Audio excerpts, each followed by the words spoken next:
As many businesses that have been impacted by the COVID-19 restrictions look to President Uhuru Kenyatta to provide some reprieve on Friday, but as the numbers indicate, that could not come soon enough.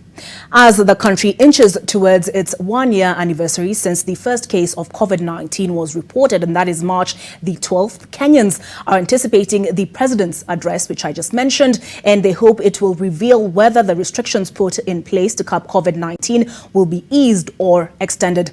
Gina Kiruri now takes a look at both the negative and positive impact of the government's response to the virus ahead of that address.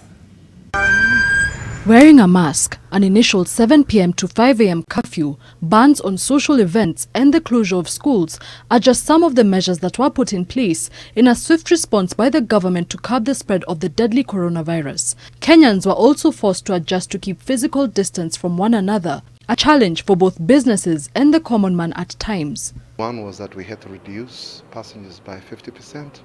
This affected our revenues by 50%. We are hardly able to meet our operational costs.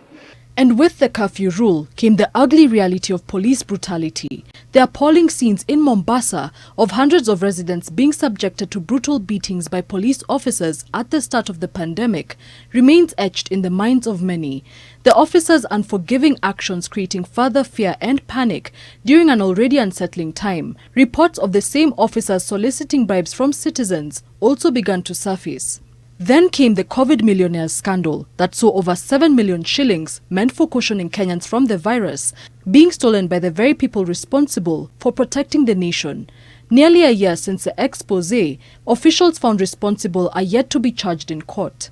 However, among the government's attempts to ease the burden on Kenyans was the 53.7 billion shilling stimulus package, which included income tax relief for those earning 24,000 shillings and below. The reduction, however, only lasted between April to December 2020, with Kenyans still feeling the pinch from the economic downturn. Continue operating in the current circumstances, our various sectors will continue on a dangerous downhill trend that is likely to result in more suffering and joblessness.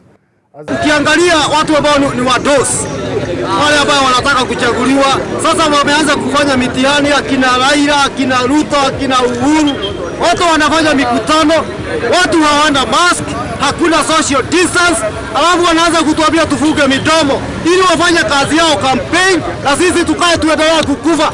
With the Ministry of Health's announcement that the country has rolled into the third wave, with 713 cases reported yesterday and 829 today, the confidence many exuded over the lifting of some restrictions now hangs in the balance in the lead-up to the President's national address slated for tomorrow. Gina Kiruri, NTV.